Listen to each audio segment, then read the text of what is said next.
નૃત્ય classical dance એ તો 35 વર્ષે શરૂ કર્યું. મને પણ શીખવું છે, હું શીખી શકું? એટલા ખુશ થઈ ગયા મને કે કેમ નહીં, હું આટલી ઉંમરમાં શીખાશે, આટલા શરીરે શીખાશે? હા કે કેમ નહીં. હું મમ્મીની સિનિયર હતી કેમ કે હું અર્લી જોઈન થઈ હતી, તો એ બાબતે મને બહુ એ થતું. પછી મમ્મીને એમ ચીડાવું કોક વાર, મમ્મી હું તો તારાથી સિનિયર છું, ચલો આમ કરો. ઘરનો સપોર્ટ કેવો હતો એ તો કહો. ફેમિલીનો સપોર્ટ તો બહુ જ સારો જ હતો. મારો સન, મારા હસબન્ડ અને અમે આટલા જ જાણતા હતા કે હું ડાન્સ કરું છું. તો મને એક ડાન્સમાં મને એ રીતના ઘણું મળ્યું છે અને મને પહેલેથી એવી ઈચ્છા હતી કે મારે લીડરશિપનું એ કરવું છે એમ. કોઈએ કે એવું કીધું હોય કે ના ના આ તો કેવું કહેવાય, હવે અત્યારે બધું મૂકી દે, નહીં થાય. કે જીવનમાં બે પ્રકારના લોકો હોય છે, 50% સારું બોલનારા અને 50% ખરાબ બોલનારા. હું ખરાબનું વિચારતી જ નથી. ગુડ મોર્નિંગ ગુજરાતમાં સ્વાગત છે. આજની આ સરસ મજાની સવારે આપણે કલાને સમર્પિત કરીએ તો કેવું રહે. એક સરસ ગીત છે જે બહુ જાણીતું છે, રોશન સાહેબનું સંગીત છે, પણ એ ગીતની ખાસિયત એ છે કે જ્યારે હું એ ગાઉં ત્યારે તમને એની સાથે થતો ડાન્સ, નૃત્ય જરૂર યાદ આવશે. સાંભળો જરા. લાગા ચુનરી મેં દાગ છુપાઉં कैसे, चुनरी में दाग छुपाऊं कैसे, घर जाऊं कैसे, लगा चुनरी में दाग. आ धीम तना न दे देता नु ताम न दे रे ना धीम तना न दे देता तुम न दे रे ना धीम तना न दे देता. सप्त सुर न तीन ग्राम बंसी बाजे रे सनि सनि नि धनि दद पप मम गम द गम म ग रे सा. धाधा किरता चरण धरन धरत परत पात नहीं परन झांझर झन के छन नन नन नन नदिर धीम तनुम तन तन नन नन नदीम तन न दे देतानु ताम नदिर नदीम तन न दे देता. તો આ જ્યારે ગવાય ત્યારે આપણને એની સાથે થતું નૃત્ય, ક્લાસિકલ ડાન્સ, આપણું ભારતીય પારંપરિક શાસ્ત્રીય નૃત્ય યાદ આવે. અને ખરેખર ભરત મુનિએ જે આ ભરતનાટ્ય શાસ્ત્ર રચ્યું અથવા ભરતનાટ્યમની રચના કરી એ એટલું બધું આજે પણ રિલેવન્ટ છે, એટલું ડિટેલ્ડ છે, એટલા વિસ્તારથી એમાં બધી વસ્તુઓનું વર્ણન છે, દરેક મુદ્રાનું. તો આ જે વાત છે એ આપણા ભારતની અસ્મિતાની, કલ્ચરની વાત છે, આપણી સંસ્કૃતિની વાત છે. અને આજે પણ એવા કેટલાક કલાકારો છે કે જે એ સંસ્કૃતિને જાળવે છે. પછી એમાં ઉંમરનો જે આંકડો છે એ બહુ મહત્વનો નથી રહેતો. આજે આપણા સ્ટુડિયોમાં આપણી સાથે જે બે મહેમાન ઉપસ્થિત છે એ બંનેની ઉંમરમાં બહુ તફાવત છે. હવે આપણે સામાન્ય રીતે સમાજમાં એવું જોતા હોઈએ છીએ કે મમ્મી દીકરીને કહે કે તું અહીંયા જા, આ કર, આવું કર, અને નાનપણથી કોઈ કામ શરૂ કરે દીકરી. પણ એવું સાંભળ્યું ક્યારે કે દીકરી કંઈક કરતી હોય અને એમાં મમ્મી એક ઉંમરના પડાવ પછી એમાં જોડાય, અને એવા જોડાય કે આજે બંને એવા પારંગત થઈ અને બીજાને તૈયાર કરે. જી, એ ઉદાહરણ અત્યારે આપણી સાથે જ છે. તો આપણે સ્વાગત કરીએ છીએ આપણા આજના મહેમાનો મીતાબેન રાઠવા અને કનિષ્કા રાઠવાનું. મીતાબેન અને કનિષ્કા, મને તો પહેલાં સ્ટોરી જ બહુ તમારી મજાની લાગી, કારણ કે આપણે ત્યાં ગુજરાતીમાં એક સરસ કહેવત છે કે પાકા ગળે કાંઠલા ના ચડે, બરાબર. હવે એકવાર તૈયાર થઈ ગયા પછી આમ બધા એવું માનતા હોય છે કે અમુક પ્રકારની જે વિધાઓ છે, અમુક કલાઓ છે, એમાં તો એક ઉંમરે જ શરૂ કરી દેવું જોઈએ. દરેક મા બાપ એવું કહેતા હોય કે નાની ઉંમરે આ શરૂ કરો તો થાય, ને ખાસ કરીને ડાન્સ માટે, કારણ કે શરીરનું વળવું, ફ્લેક્સિબિલિટી, આ બધું નાની ઉંમરે સરસ હોય. જેમ જેમ ઉંમર થતી જાય એમ એ વસ્તુ જતી જાય. તો તમને જાણીને નવાઈ લાગશે કે મીતાબેને જે અત્યારે જેના માટે અહીંયા ઉપસ્થિત છે, એમનું નૃત્ય, ક્લાસિકલ ડાન્સ, એ તો 35 વર્ષે શરૂ કર્યું. તો પહેલાં તો મને એ કહો કે આ શરૂઆત કેવી રીતે થઈ મીતાબેન? આમ તો બહુ નાનપણથી મને શોખ હતો ડાન્સનો. ઓકે. અને એમ થતું હતું કે કરું પણ ઘણા સંજોગો એવા હતા કે ના થઈ શક્યો ડાન્સ. તો પછી ઉંમર થતી ગઈ, મોટી થઈ, મેરેજ થયા, પછી ઘરની જવાબદારીઓ અને બધું આવ્યું. પણ એ શોખ કાંઈક તો હતો જ ખૂણામાં કે કરું પણ ના થઈ શક્યો. પછી કનિષ્કાનો જન્મ થયો ને એટલે મને થયું હાશ ચલો સરસ, મારો શોખ આ પૂરો કરશે. પછી ચાલુ એ પણ નાની હતી ને ત્યારથી જ 1 વર્ષની હતી ને પછી તો એને પણ બહુ ડાન્સનો એટલું એમ શોખ ને ચલો કંઈક તો મારું આવ્યું છે. જેમ મોરના ઈંડાને ચિતરવા ના પડે એમ મારી દીકરીને પણ મારા ગુણ એનામાં આવ્યા અને મેં કીધું મારું સપનું એ પૂરું કરશે. બિલકુલ. એમ કરીને થયું. 6 વર્ષની થઈ પછી મને થયું ના મારે એને કંઈક મૂકવી છે, પણ મારે એને એવું શીખવાડવું છે કે જેમાં આપણી સંસ્કૃતિ પણ હોય અને સંસ્કાર પણ હોય. વાહ. તો એના માટે થઈને મેં ભરતનાટ્યમ એને શરૂ કરાયું. રોજ લેવા મૂકવા જતી, ત્યાં બેસતી, ત્યાં બેસી રહેતી. તો મને એમ થતું કે ના બેસી રહેવું મારું કામ નથી, અને હું બહુ એક્ટિવ છું એટલે મને બેસી રહેવું જરાય ના ગમે. તો એક દિવસ જઈને અમારા ગુરુને પૂછ્યું, મેં કીધું અમ્મા મને પણ શીખવું છે, હું શીખી શકું? એટલા ખુશ થઈ ગયા. મને કે કેમ નહીં? મેં આટલી ઉંમરમાં શીખાશે? આટલા શરીરે શીખાશે? હા કે કેમ નહીં, શીખો. તમે શીખશો, ધગસ છે તમારામાં, તો તમે શીખશો તો તમે આગળ વધશો જ. મેં કીધું સરસ, ચલો તો પછી આપણે તો આપણું સપનું સાકાર કરવા નીકળી જઈએ. અને પછી મેં 35 વર્ષની ઉંમર હતી મારી, અને મેં શરૂઆત કરી. અને હમણાં થોડો વખત પહેલાં જ અમે લગભગ 2022માં અમારું બંનેનું સાથે આરંગેત્રમ કર્યું. ક્યાં વાત. હું તમને અહીંયા રોકું છું કારણ કે એ વિષય પર મારે કનિષ્કાની પણ વાત સાંભળવી છે. કારણ કે એક બહુ સરસ વાત છે, તમને કદાચ ખબર નહીં હોય. અટલ બિહારી વાજપેયી સાહેબ હતા, એ આપણા પૂર્વ પ્રધાનમંત્રી. એમના પપ્પા એમની સાથે ભણતા હતા, અને એમને પણ આવું જ થયેલું એક ઉંમર પછી કે હવે હું જઉં. તો એમને બહુ જ આમ એવો ક્ષોભ થયેલો કે અરે મારા પપ્પા અહીંયા જ બેઠા છે ને હું પણ અહીં જ ભણું છું. તમને એવું થતું હતું ક્યારે કે ભાઈ તમે પણ અહીંયા જ શીખો છો અને મમ્મી પણ? કારણ કે આઈ થિંક બીજી કોઈ વિદ્યાર્થીની હશે કે જેની મમ્મી સ્ટુડન્ટ હશે કે જેની મમ્મી આવી રીતે આવતી હોય શીખવા માટે, એવું હતું ખરું? એ ટાઈમે નહોતું. ને? હા. તો કેવું લાગેલું તમને? કેવું લાગેલું? મને તો સારું લાગેલું, કેમ કે મને એક વસ્તુ એ થતું હતું કે હું મમ્મીની સિનિયર હતી, કેમ કે હું અર્લી જોઈન થઈ હતી. તો એ બાબતે મને બહુ એ થતું. પછી હું મમ્મીને એમ ચીડાવું કોક વાર, મમ્મી હું તો તારાથી સિનિયર છું, ચલો આમ કરો આમ કર, એટલે એને હેરાન કરવું ને. અને પછી મમ્મીને જોઈને એ ઇન્સ્પિરેશન, એક બીજા આંટી હતા, એ ડૉક્ટર હતા, તો એ પણ જોઈન કર્યું એમની ડોટર સાથે. તો એ સારું રહ્યું. અચ્છા. તો જ્યારે મમ્મી અને તમે બંને, હવે તમે કીધું કે તમે સિનિયર હતા, તો શીખવાડતા હતા ખરા કે આવું નહીં આવું કરવાનું, આવું નહીં આવું? કોક વાર ગાળું કરાવું. કરાવે? અચ્છા. અત્યારે કરે છે. મજાની વાત છે, કારણ કે એ મા દીકરીનો જે બોન્ડ છે, જે બંનેનો જે સંબંધ છે, એ એનાથી કેટલો સરસ રહે છે કે તમે, કહેવાય છે ને કે ઘરનું એક વાતાવરણ અલગ હોય, એક તમારું પ્રોફેશનલ એન્વાયરમેન્ટ, એટલે કે તમે જ્યાં કામ કરતા હોય એનું વાતાવરણ, પણ તમે બંને કામ પણ સાથે કરો છો અને ઘરે પણ સાથે હો છો, તો એ આખી વાત બહુ સરસ થઈ જાય છે. તો મીતાબેન, 35 વર્ષે આપે જ્યારે શીખવાનું શરૂ કર્યું, તો એ દિવસ યાદ છે કે આપે નક્કી કર્યું, પછી ઘરે કંઈ કીધું હોય ને પછી કોઈ બીજા પ્રતિભાવ મળ્યા હોય કે બીજા કોઈએ ઘરનો સપોર્ટ કેવો હતો એ તો કહો આ વાતમાં? ના, ઘરનો ફેમિલીનો સપોર્ટ તો બહુ સારો જ હતો. અને ત્યારે એમ ફેમિલીમાં બીજું કોઈ બહારના બધા કોઈ નહોતા જાણ, ખાલી અમે 4, મારો સન, મારા હસબન્ડ અને અમે આટલા જ જાણતા હતા કે હું ડાન્સ કરું છું. કારણ કે મેં કીધું કદાચ કોઈ હસશે મારા ઉપર કે વળી આને આટલી ઉંમરમાં શું એવું થયું કે ડાન્સ કરવાનું મન થયું. એટલે પછી હું થોડુંક એ વિચારતી હતી, એટલે પછી મેં કોઈને કીધું નહોતું. મેં કંઈક સારું કંઈક મને મળશે ને પ્લેટફોર્મ, ત્યારે હું બધાને જાણ કરીશ, ત્યાં સુધી હમણાં હું નહીં કરું. તો પણ ફેમિલીનો સપોર્ટ બહુ જ સરસ હતો. ખરેખર મારો દીકરો અને મારા હસબન્ડ અમને બહુ સપોર્ટ કરતા, કારણ કે સ્ત્રી છું એટલે એક જવાબદારી, ઘરની જવાબદારી, બાળકોની જવાબદારી, એ લોકોને ભણાવવાના, સાથે સાથે મારે પોતાનું પણ ભણવાનું. હું પણ પરીક્ષા આપું છું ભરતનાટ્યમની, તો મારું પોતાનું ભણવાનું, હસબન્ડને સાચવવાના, ઘરમાં પેરેન્ટ હોય એમને સાચવવાના, આ બધાની સાથે સાથે હું ડાન્સ શીખતી હતી. એટલે ઘણી તકલીફો પણ વચ્ચે ક્યારેક આવે, સમાજનું કંઈ કામ હોય, બહાર જવાનું હોય, તો થતું હતું. પણ એક ગોલ છે કે મારે કરવું જ છે, નિર્ણય લઈ જ લીધો હતો કે હવે હું પાછળ નહીં ખસું. વાહ. હા. નેગેટિવિટી ક્યારે કોઈ આવેલી? કોઈએ કે એવું કીધું હોય કે ના ના આ તો કેવું કહેવાય, હવે અત્યારે બધું મૂકી દે, નહીં થાય? થાય એવું. જો જીવન છે ને, હું તો બહુ પોઝિટિવલી એ વસ્તુ માનું છું કે જીવનમાં 2 પ્રકારના લોકો હોય છે, 50% સારું બોલનારા અને 50% ખરાબ બોલનારા. હું ખરાબનું વિચારતી જ નથી.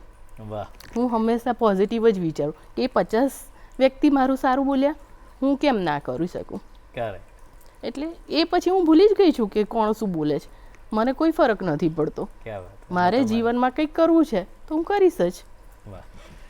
કનિષ્કા, તમે HR તરીકે અત્યારે એક કંપનીમાં કામ કરી રહ્યા છો, તો એના માટે કે ભાઈ નૃત્યથી કદાચ જીવન નહીં નીકળે, મારે બીજી એક નોકરી પણ પેરેલલ કરવી છે, કે બંનેમાં રસ છે તમને? મને બંનેમાં રસ છે. અચ્છા. એક કેવું કે ડાન્સમાં પણ એક એઝ અ લીડરશિપ, HR એટલે એક રીતના થાય. તો મને એક ડાન્સમાં મને એ રીતના ઘણું મળ્યું છે અને મને પહેલેથી એવી ઈચ્છા હતી કે મારે લીડરશિપનું એ કરવું છે. તો મેં કીધું કે અને મેનેજમેન્ટનું મને બહુ ગમે છે પહેલેથી. તો મેં કીધું કે હું HR જ કેમ ન કરું. તો ડાન્સ ને HR બંને સાથે અત્યારે રાખું છું. અને શોઝ ને એ બધા હોતા હોય તો એમાં પણ પાર્ટિસિપેટ કરતી હોઉં છું. આપણું આ ક્લાસિકલ ડાન્સ છે, આપણી ધરોહર છે, આપણી સંસ્કૃતિ છે, તો એ સંસ્કૃતિને તમે આગળ વધારી રહ્યા છો, તો એ અને આ ડાન્સ ફોર્મ બીજા બધા શું ફેર છે બંનેની તૈયારીઓમાં? તમારા મિત્રો હશે જે બીજું પણ કરતા હશે, તો શું ફેર છે બંનેમાં? મારા ખ્યાલથી એવું મને લાગે કે ક્લાસિકલમાં એક કલ્ચર તમારું એક રહે છે, અને જે તમે બીજો જે અત્યારે જે જનરેશનનું જે કહી રહ્યા છો, તો એમાં એવું કેવું કે કલ્ચર તમારું એ ભૂલી જવાય છે. તમે બહારનું કલ્ચર તમે અપનાવો અને બહારના હવે આપણે કલ્ચર અપનાવે છે. તો એના કરતાં જે ક્લાસિકલ છે તે સારું છે કે એના માટે. અને હું એકલું ભરતનાટ્યમ પણ નથી, ફોકનું પણ સાથે મારું એટલું રહેતું હોય છે. અચ્છા. હા, તો મને એ પણ ગમે કે ફોકનું હોય, ક્લાસિકલ હોય, તો એનું સારું રહે છે. અને એ રાખવું જોઈએ કે તમારો એક સંસ્કૃતિ જળવાઈ રહે છે એટલે. ઓકે. તો આપે યાદગાર એવા પરફોર્મન્સીસ જે કર્યા હોય, એમાંના કોઈ પરફોર્મન્સીસ વિશે આપ કહી શકો? ક્યાં કર્યા, શું એ સમયની આપની યાદ રહી, કેવી રીતનો રિસ્પોન્સ હતો ઓડિયન્સનો? મારું ફર્સ્ટ પરફોર્મન્સ છત્તીસગઢ હતું. હા, ત્યાં બહુ મોટા સ્ટેજ ઉપર અને બહુ મોટા પાયા ઉપર એવી રીતના પરફોર્મન્સ હતું. મેં ફોકમાં ભાગ લીધો હતો અને બહુ કોસ્ચ્યુમ ચેન્જ કરવાના ને એ બધું થોડુંક. પણ અમારા ગુરુએ અમને ટ્રેનિંગ એટલી સરસ આપી છે ને કે અમે બધું એટલું સરસ મેનેજ કરી શકીએ છીએ. જેમ તમે એમને પૂછ્યું કે તું જોબ અને ડાન્સ કરી કેવી રીતના, પણ અમને ટ્રેનિંગ જ એટલી સરસ આપે છે કે અમે બધું જ મેનેજ કરીએ છીએ. જેમ કે હું પણ ઘરને પણ મેનેજ કરું છું, બહારને ક્લાસ પણ ચલાવું છું, શીખું પણ છું, એટલે બધું મેનેજ થાય છે. એ ટાઈમ મેનેજમેન્ટ એ શીખવામાં. તો અમે છત્તીસગઢ ગયા. ફર્સ્ટ ટાઈમ હતું, થોડોક ડર હતો બધું, પણ ઓડિયન્સ તરફથી બહુ જ સરસ અમને પ્રતિભાવ મળ્યા કે ના, કે આટલી ઉંમરવાળા વ્યક્તિ પણ આવી રીતના સરસ ડાન્સ કરી શકે છે. તો એ લોકો તરફથી પણ અમને. અને પછી એમ ધીમે ધીમે આગળ વધતા અમે મંદિરમાં ડાન્સ કર્યો છે બંને સાથે, ભરતનાટ્યમ કર્યું છે. પછી એક હોસ્પિટલ છે, એમના ઇનોગ્રેશનમાં અમે પરફોર્મ કર્યું છે. હા, પછી અમે આરંગેત્રમ તો સાથે કર્યું. એટલે એવી રીતના. એટલે આમ થોડા ઘણા ચાન્સીસ ઓછા થયા છે કે અમે બંને સાથે પરફોર્મ કર્યું હોય. હા, કારણ કે અમુક શું કે ક્રાઇટેરિયા આવી જતો હોય છે, તો એના કારણે થોડુંક એ થઈ જાય છે. ઉંમરનો બાદ આવી જતો હોય કે આમાં આટલા જ ઉંમરના પરફોર્મ કરી શકે, આનાથી વધારે ઉંમરના પરફોર્મ. બરાબર છે. કનિષ્કા, હવે વાત એવી છે કે આ જે નૃત્યની સાથે આપ જોડાયેલા છો, હવે આપ શીખવી પણ રહ્યા છો. એક એકેડમી જેને કહેવાય પરફોર્મિંગ આર્ટ્સની, એ પણ આપે શરૂ કરી છે. તો એ ક્યારે એવું લાગ્યું કે આપણે જે શીખ્યા છીએ હવે બીજા સાથે વહેંચીએ કે બીજાને શીખવીએ, એ ક્યારથી શરૂ કરવાનો વિચાર આવ્યો અને કેવી રીતે શરૂ કર્યું તમે લોકોએ? જ્યારે અમારું આરંગેત્રમ પત્યું, અમારે કેવું કે આમાં એક સર્ટિફિકેટ, અમને એક અચીવમેન્ટ એ કહેવાય, એના પછી અમે ખોલવાનું હોતું હોય છે. ત્યાં સુધી એમ આપણે ગણીએ કે જુનિયર તરીકે છે, કે હજુ આપણે શીખવાનું ઘણું બધું છે. જ્યારે આપણે પોતે એટલું ના શીખીએ ત્યાં સુધી આપણે બીજાને ના આપી શકીએ. તો જ્યારે અમારું આ લેવલ કમ્પ્લીટ થયો, તો ત્યારે અમે પછી ડિસાઈડ કર્યું, અને આ સ્પેશિયલી તો મમ્મીએ જ ખોલેલું છે, મમ્મી જ હેન્ડલ કરે છે. કેમ કે મારે પણ હજુ ઘણું શીખવાનું છે. તો હું શીખીશ, મમ્મીને પણ શીખવાડીશ, અને એ પછી એવી રીતના. એટલે અમારા બંનેનો એવી રીતના આઈડિયા પછી આવ્યો કે અમે આની ઉપર વધારે ધ્યાન આપીએ અને ઓર એક્સપ્લોર કરીએ વધારે. ઓકે. એટલે મજાની વાત એ છે કે દીકરી મમ્મીને શીખવાડી રહી છે. આમ જીવનમાં એવું થતું હોય છે કે મા પાસેથી દીકરી ઘણું બધું શીખતી હોય છે, પણ આ જમાનાનો બદલાવ કહો કે એક ખુલ્લી વિચારધારા કહો, એ એવી છે કે દીકરી મમ્મીને હસતા હસતા શીખવાડી રહી છે, મમ્મી શીખી રહી છે અને બીજાને એ શીખવાડી રહ્યા છે. તો તમે જો આ હેન્ડલ કરી રહ્યા છો તો જે વિદ્યાર્થીઓ આવે છે અત્યારના સ્ટુડન્ટ્સ શું આશાઓ લઈને આવે છે, શું ફરક હોય છે અને શું તમે નોંધો છો કે કઈ સારી બાબતો છે કે કઈ બાબતો એવી છે કે જે બદલાઈ ગઈ છે હવે, એવું શું લાગે છે તમને?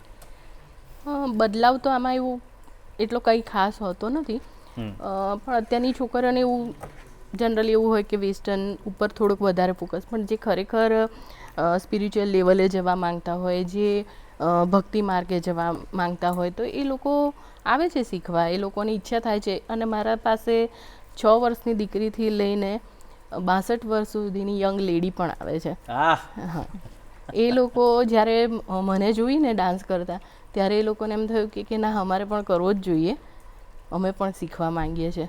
મેં કીધું આવો, મોસ્ટ વેલકમ.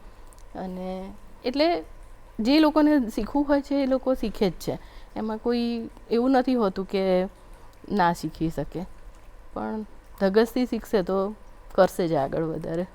ક્યાં વાત, બહુ સરસ શબ્દ એમણે વાપર્યો, 62 વર્ષના યંગ લેડી આવે છે. એટલે જુઓ કે આપણા વિચારોમાં જ છે જે કંઈ આંકડાઓ છે, બાકી ખરેખર કંઈક કરવા માગતા હો તો કરી જ શકીએ છીએ. બસ તો અત્યારે ઘડિયાળનો આંકડો એવું કહી રહ્યો છે કે સમય એક વિરામ લેવાનો છે અને વિરામ પછી આ બેટી પાસેથી આપણે એક પરફોર્મન્સ પણ જોવાનું છે. તો એના માટે જરા તૈયાર રહેજો, મળીએ વિરામને પહેલે પાર.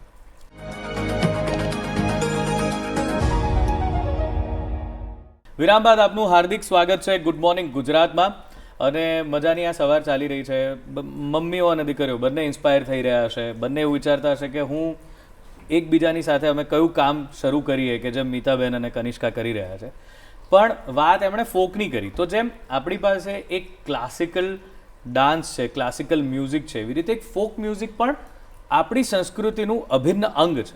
એ ફોક મ્યુઝિક અને એના શબ્દો, જેમ કે મને એક ભજન હંમેશા નાનપણથી યાદ રહ્યું અને એ હતું વીજળીના ચમકારે મોતીડા પરોવો પાનભાઈ. કેટલી સરસ વાત છે કે જીવનના સંઘર્ષો એવા છે કે બસ એક ચમકારો થાય એમાં તો મોતી પરોવી લેવાનું છે, બસ એ જ છે હિંમત, એ જ છે ચેલેન્જ.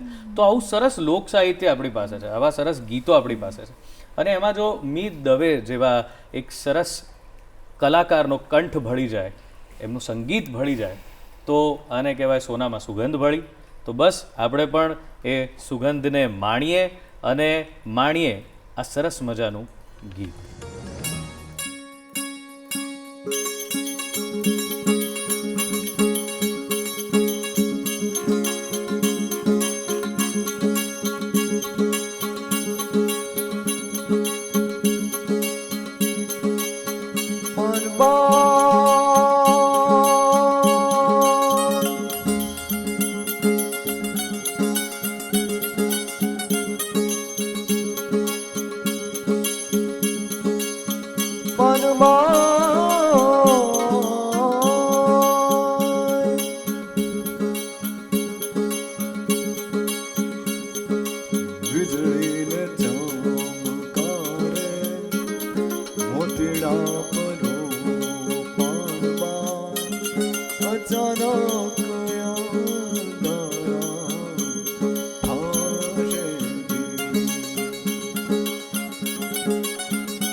हार छ सुन का खारे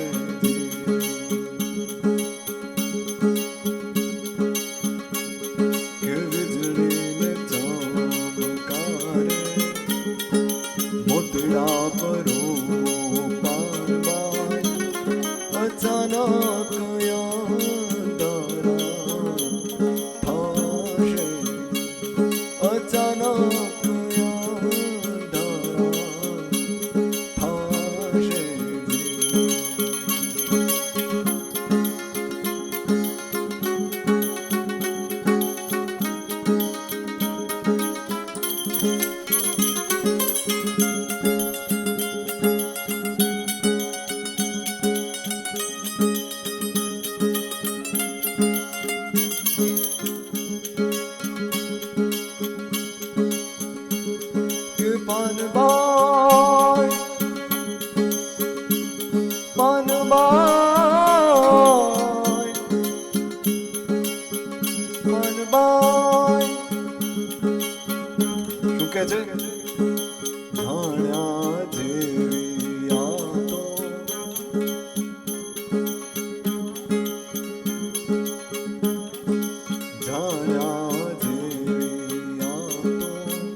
क्या नहीं माया करो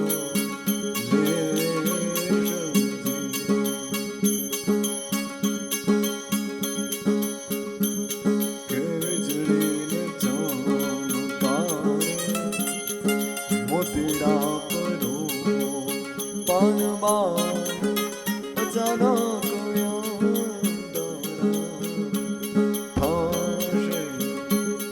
અચાનક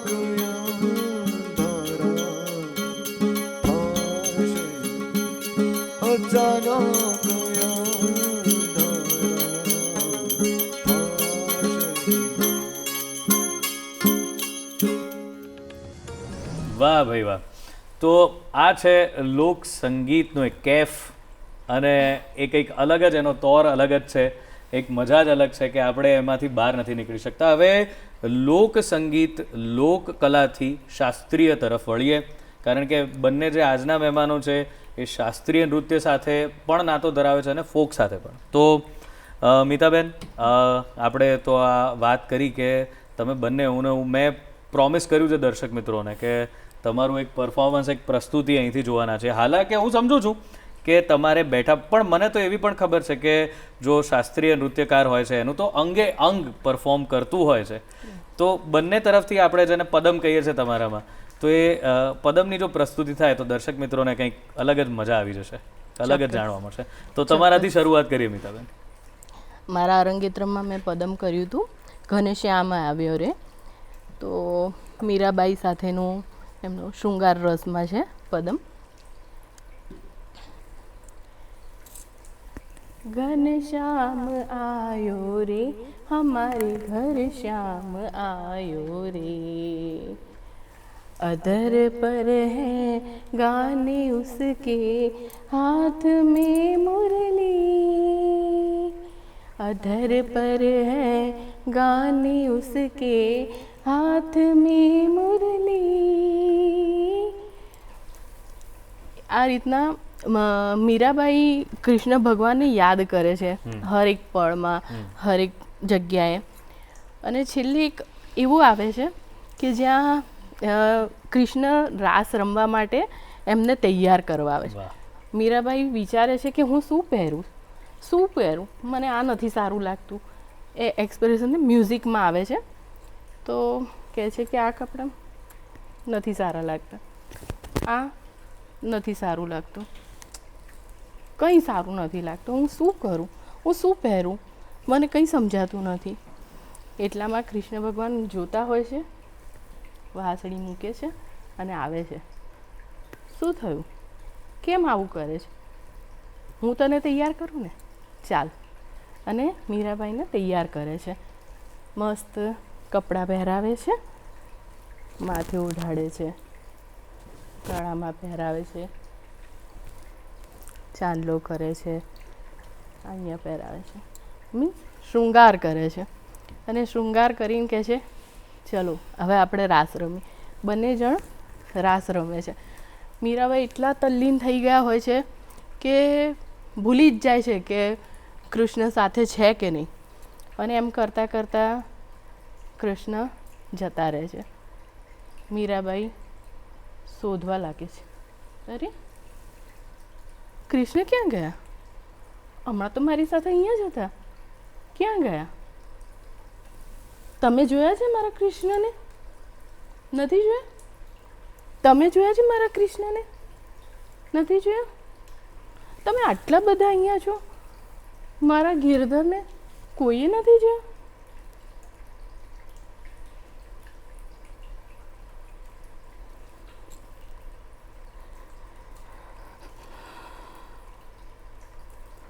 વાંસળીનો અવાજ આવે છે.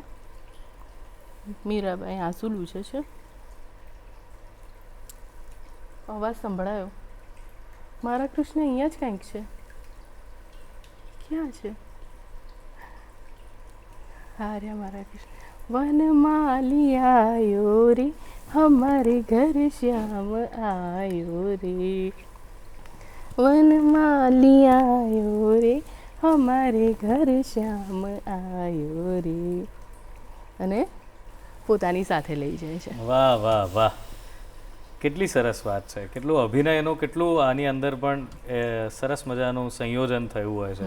અને તમે જે કંઈ પણ બોલતા હતા એની સાથે તમારા હાવભાવ, એક્સપ્રેશન, તમે એ અનુભવ કરવો, આ બધું કેટલું સરસ રીતે નૃત્ય તમને શીખવી જતું હોય છે કે એ વિરહ તમે માત્ર ક્ષણોમાં બતાવી દીધો, એ મિલનનો આનંદ તમે માત્ર ક્ષણોમાં બતાવી દીધો. ક્યાં વાત.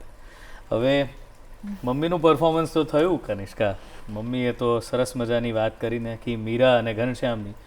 તમે કોની વાત પ્રસ્તુત કરી રહ્યા છો? તો શિવજી ઉપર હું એક બતાવવા માંગીશ, જે મેં મારા આરંગેત્રમમાં એ કરેલું હતું. હે ચંદ્રમૌલી, હે ચંદ્રશેખર, હે શંભુ ત્રિલોચન, સંકટ વિમોચન, ત્રિપુરારી અર્ચન, જય જય હે શંકર, ભસ્માંગ સુંદર, પશુપતિ હરિહર. આ મેં પ્રેઝન્ટ કર્યું ક્યાં હતું. વાત. તો અત્યારે આ શ્રાવણ મહિના ઉપરનું. તો આપણે તો હરિ અને હર બંનેની આરાધના કરી લીધી તમારી પ્રસ્તુતિઓ દ્વારા. આઈ એમ શ્યોર દર્શકોને મજા પડી ગઈ હશે. અને બંનેની એક અલગ જ પ્રસ્તુતિની શૈલી છે. મેં તમારામાં ઠહેરાવ ગજબનો છે અને તમારામાં સ્પાર્ક, બ્રાઇટનેસ ગજબની છે. મજા પડી ગઈ બંનેની આ પ્રસ્તુતિઓ જોઈને, જાણીને. હવે એક વાત કહો કે આગળ આપ શું વિચારી રહ્યા છો કે આ જ રીતે તમે તમારી ઉંમરની જે સ્ત્રીઓ હોય કે જે આવી રીતે કલામાં આગળ વધવા માંગતી હોય તો એમણે કેવી રીતે અપ્રોચ કરવો જોઈએ, શું કરવું જોઈએ, શું આગળ જવું જોઈએ, કેવી રીતે કરવું જોઈએ? અત્યારે અમારું કામ એ ચાલે જ છે કે અમે ઘણી જગ્યાએ જઈએ છીએ અને પૂછીએ છીએ કે ભાઈ તમારે શીખવાની ઈચ્છા છે, હું પોતે આટલી એજની છું અને હું શીખવાડું છું, તો ભલે તમે આટલી એજના હોય તો તમે પણ શીખી શકો છો. એ લોકોને ઇન્સ્પાયર અમે કરીએ છીએ અને ધીમે ધીમે વધી રહ્યા છે સ્ટુડન્ટ. અને મારી એવી ઈચ્છા છે, હજી તો આ શરૂઆત છે મારી, પણ ઈચ્છા છે મારી કે ઘણું આગળ કરું અને ઘણા એવા માતાને તૈયાર કરું કે એ લોકો એમની દીકરી માટે ઇન્સ્પિરેશન બને. એ મારી બહુ દિલથી ઈચ્છા છે અને દીકરીઓને પણ એવી જ તૈયાર કરવી છે કે મારી દીકરીઓ અને મારા સ્ટુડન્ટ કાંઈ પણ જાય તો પાછળ ના પડવા જોઈએ. ક્યાં વાત. હા. અને તમે બંને આ તો બરાબર છે ભરતનાટ્યમ, પણ તમે કલરી પણ શીખ્યા બંને જણ? હા. કલરીપયટ્ટુ એ બહુ જ અઘરું ફોર્મ છે કે જે બહુ એટલું બધું ફિઝિકલ છે, જેમાં બહુ જ બધી શારીરિક ક્ષમતાની, એની ટ્રેનિંગની બહુ જ જરૂર પડતી હોય છે. અઘરું પડ્યું કે નહીં તમને? હા, અઘરું તો કોઈ પણ વસ્તુ શીખવા માટે અઘરી છે, પણ મેં કીધું ને કે હું બહુ પોઝિટિવ થિંકર છું, એટલે હું એને અઘરું માનતી જ નથી. જ્યારે આપણે મનથી કરીશું ને તો સરસ જ કરીશું. હા, મહેનત માંગી લે. કોઈ પણ વસ્તુ જ્યારે શરૂઆતમાં આપણે શીખતા હોય તો મહેનત તો માંગે, કારણ કે નવી વસ્તુ છે. નવી વસ્તુ ગ્રહણ કરતાં એને વાર તો લાગે, પણ કરી લેવાય. અને મારે પહેલેથી હું નાનપણથી સ્પોર્ટ્સમાં પણ હતી ને એવી રીતના, તો મારી ફ્લેક્સિબિલિટી બહુ સારી હતી. મારું ભલે શરીર વધારે હોય પણ મારી ફ્લેક્સિબિલિટીને બધી રીતે ઘણા એવું જોઈને કહેતા હોય કે બેન તો આટલા એ છે, કેવી રીતના કરશે, પણ જ્યારે પરફોર્મન્સ જોવે ને ત્યારે ખ્યાલ આવે કે ના, હું પણ કંઈ કરી શકું છું. તો એવી રીતના કલરીપયટ્ટુમાં પણ અમે કર્યું સ્ટાર્ટ અને મારી ફ્લેક્સિબિલિટીના લીધે ઘણું આગળ વધી. એવી રીતના મલખમ પણ કર્યું અમે સાથે. બહુ જ સરસ, બહુ જ સરસ. બસ મને એ કહો છેલ્લે કનિષ્કા અને અમિતાબેન બંને કે શું એક જો સંદેશ આપવો હોય એક દીકરી તરીકે અને કલાકાર દીકરી તરીકે મમ્મીઓને, તો તમે શું કહેશો? અને કલાકાર મમ્મી તરીકે દીકરીઓને કહેવું હોય તો તમે શું કહેશો? પહેલા કનિષ્કા બોલો. હું તો એમ કહીશ કે પ્રાઉડ થવું જોઈએ અને હું બહુ પ્રાઉડ ફીલ કરું છું મારી મધર માટે. તો હું એ પણ એમને કહેવા માંગીશ કે તમે પણ હજુ આગળ વધો. એવું એજ લિમિટ તમે સમજો જ નહીં. એમ જ સમજો કે તમે પણ યંગ છો અને કોઈ એજ નથી અને આમ જ આગળ વધતા રહો અને તમારી જે કળા છે એને તમે બહાર લાવો, કે તમે છુપાઈને ના રાખો કંઈ પણ વસ્તુને, કે કોઈક હા હોય કે ફેમિલી સપોર્ટ ના કરે કે બેકગ્રાઉન્ડ એવી રીતના હોય, કોઈક એવી રીતના બોલતું હોય, તે બધાને સાઈડમાં મૂકી દેવાનું અને પોઝિટિવ થિંક રાખીને તમે હજુ આગળ વધો અને એ જે તમારું પેશન છે, હિડન ટેલેન્ટ છે, તે તમે બહાર લાવો. Very good. તમે નીતાબેન? બસ હું એ જ કહીશ કે દરેક વ્યક્તિમાં સુસુપ્ત એક હોય છે, કળા હોય છે, દરેક વ્યક્તિમાં કંઈ ને કંઈ તો હોય છે જ, એને બહાર કાઢવાની હોય છે અને આ કામ દીકરી સિવાય કોઈ ના કરી શકે. હા હા. તો ઘરમાં એક દીકરી એવી હોય કે જે મમ્મીને પ્રેરિત કરે, ચલ મમ્મી તને તો આ બહુ સરસ આવડે છે, ચલ તારું ટેલેન્ટ બતાવ. દીકરી કરશે, મમ્મી જરૂર કરશે. અને દીકરીઓને હું ખાસ સંદેશો આપીશ કે તમારી મમ્મીમાં રહેલા જે ટેલેન્ટ છે એને બહાર કાઢવા તમારે જ કરવાનું છે. તો તૈયાર થઈ જાઓ હવે પોતાની મમ્મીને કળામાં કે પોતાના ટેલેન્ટમાં આગળ વધારવાનું. આ જ મારો સંદેશ છે. વાહ. સ્ત્રી શક્તિ સ્વરૂપા છે. ઉંમર ગમે તે હોય પણ શક્તિઓ એની અંદર રહેલી જ છે અને એ શક્તિઓને જો આવી દીકરીઓ હોય, એ મમ્મીની આ શક્તિઓ જે સુષુપ્ત પડી છે એને જાગૃત કરી શકે, અને એવી મમ્મી હોય કે જે દીકરીઓની આ જે પોકાર છે, આ જે કોલ છે એને તરત જ ઝીલી લે અને કામ કરે તો થાય. અને મૂળ વાત એ છે કે મન કે હારે હાર હૈ ઓર મન કે જીતે જીત. એટલે મનથી જો તમે કંઈ પણ કરવા માંગો તો થઈ જ શકે છે. બહુ જ સરસ, આનંદ આવ્યો તમારા બંને સાથે વાત કરીને. અને ખરેખર આવી જ રીતે ઇન્સ્પિરેશન તમે જે રીતે પૂરી પાડો છો એ જ રીતે બધા ઇન્સ્પાયર થાય અને ઉંમરને ભૂલી અને બધા પોતપોતાની અંદરના કલાકારને સન્માનિત કરે, જગાડે. થેન્ક યુ વેરી મચ આવવા માટે. થેન્ક યુ તમને પણ. અને દૂરદર્શનનો પણ હું ઘણો આભાર માનું છું કે અમને નવા કલાકારને આ રીતના અમને બોલાવ્યા અને પ્રેક્ષકો સમક્ષ અમને પ્રસ્તુત કર્યા. તો એ માટે દૂરદર્શનનો પણ ખૂબ ખૂબ આભાર. તો મીતાબેનની આ વાત સાંભળીને, એમની પ્રસ્તુતિ જોઈને મને એ જ લાગણીઓની સાથે આપને મૂકીને જવાની ઈચ્છા છે. વિરહ મિલન તો છારા કમ્યુનિટી છે જે કલા સાથે બહુ જ સરસ રીતે જોડાયેલી રહેતી હોય છે અને એમનું સ્ક્રેપ બેન્ડ છે. હવે એ બેન્ડે બહુ જ સરસ રીતે રાજસ્થાની બોલીમાં આ જ ભાવનાઓને એટલે કે વિરહને, મિલનને વણી લીધા છે. પ્રેમી પ્રેમિકાની વાત છે. તો તમે આ સરસ મજાની પ્રસ્તુતિનો આનંદ માણો અને ફરી આવતા એપિસોડમાં મળવાનું વચન આપું છું. અત્યારે રજા લઈએ.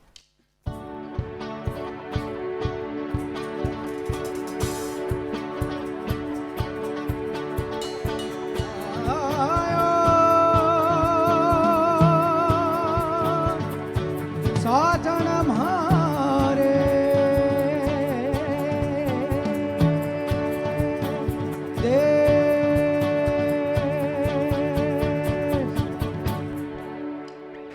दूर देश से आयो मारो साजन हो जी जी रे, बात ऐसी देखी दिल में बाजे रे मंजीरे. आयो साजन मारे आंगन, आयो साजन मारे आंगन. आंखें जागी रातें सोई जागे मेरी निंदिया, एकला चाले सुने सुने मेरी पकी दंडिया. आयो साजन मारे आंगन, आयो साजन मारे आंगन.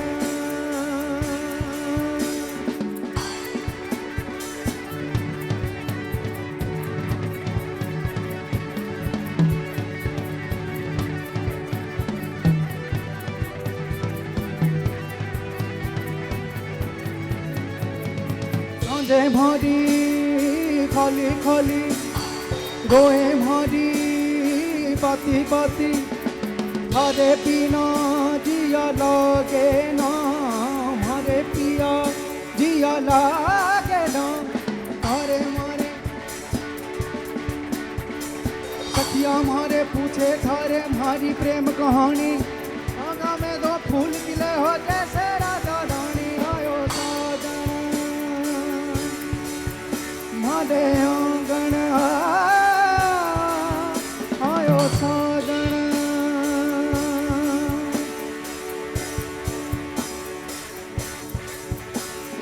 उमरो मारो